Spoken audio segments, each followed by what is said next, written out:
everyone, welcome to Miami Life and Fitness. In today's video, we're going to be talking about natural bodybuilding or taking roids on your off improvement season.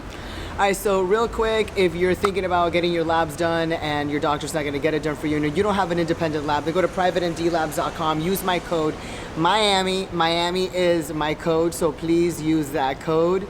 Discount is 15%. Code Miami. Please use that code. If you didn't use that code before, please start using code Miami. Also go to my website for training and coaching plans, or email me at miamilifeandfitness@gmail.com so that I can help you reach your goal. So getting started right into the video. This video goes out to Fitness Freak, and the Fitness Freak wants to know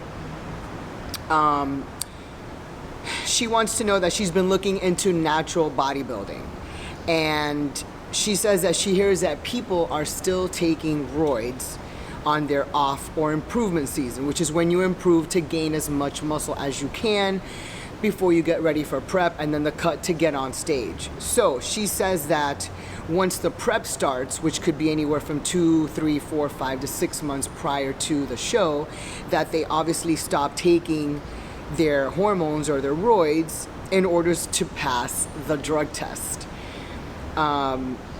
She says that there's really no way for people to be 100% natty, because people sneak and do stuff anyway at their natural bodybuilding show. So how do people get away with this? So it's very, very easy to explain, Fitness Freak. The thing is that you really do have the people that are doing things correctly and doing things honestly and really want to compete naturally, because they don't want to take hormones and they don't want to take the risk of putting all of these different anabolics and steroids in their body, and they want to do things naturally. They want to see where their body can go, and they just don't want to take that chance or that health risk. And this is why they have the natural shows, whether you're NGA or another establishment.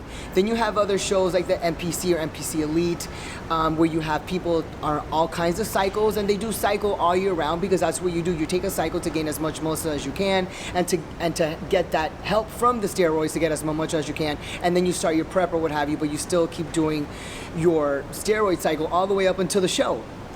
But what kind of bothers me, and what would bother me if I was competing in a natural show, and what would bother you and what would bother any competitor in a natural show, is what about the people that actually cheat and take steroids and then end up competing in a natural show? And I think this is mainly where your question stems from.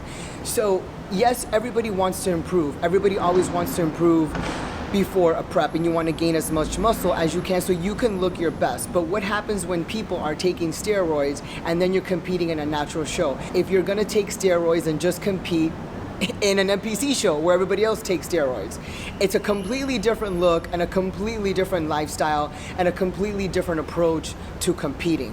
And I think that it's only fair that if you don't want to take steroids for whatever reason, and I totally respect that, then you should compete in a natural show where you have the people that don't take cycles and don't take any anabolics competing in a natural show. But if you are going to take the risk and you already know what being on a cycle leads to, then you can compete in an NPC show.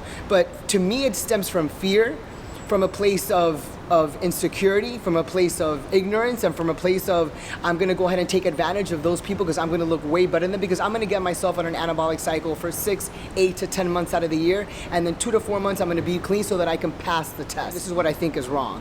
If you're not going to do one thing and you're going to compete in this natural show not doing it, that's fine.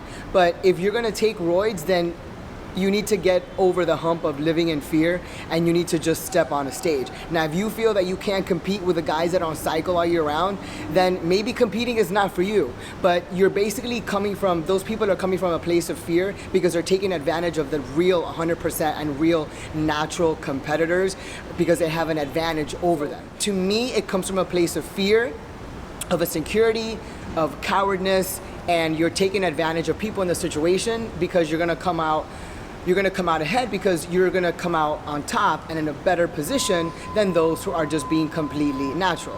Why? Because you're fear, and you won't be able to line up in the top 5, even the top 10 probably, when you're competing in a real NPC show.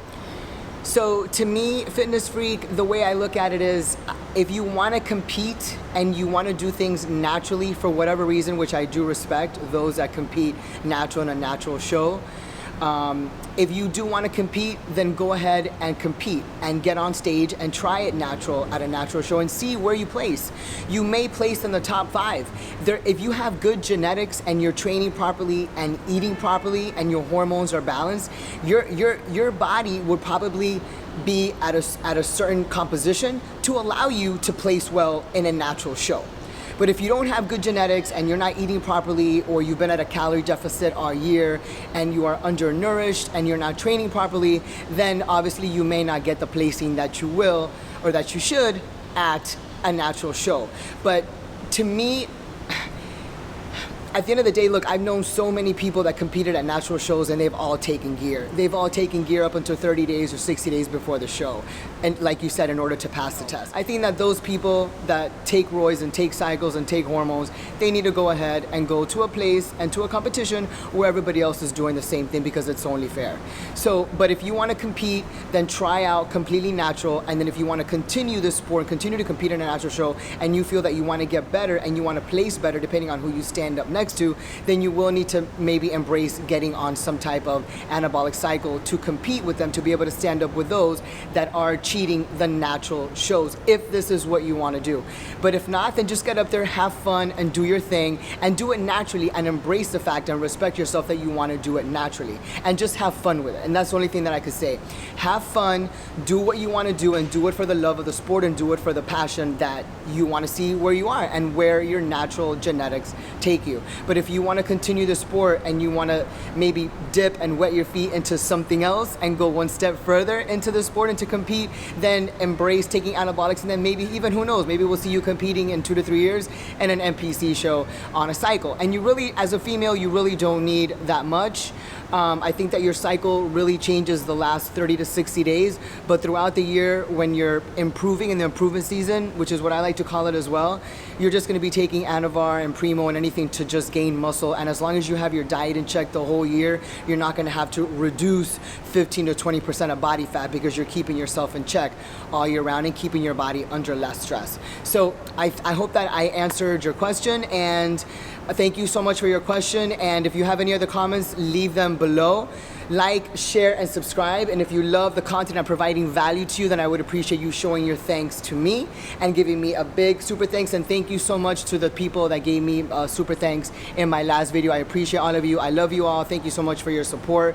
And I appreciate all of you for always showing your love and commenting and liking my videos. So thank you all so much. And that's that. Everyone have a great week and watch one of these 2 videos.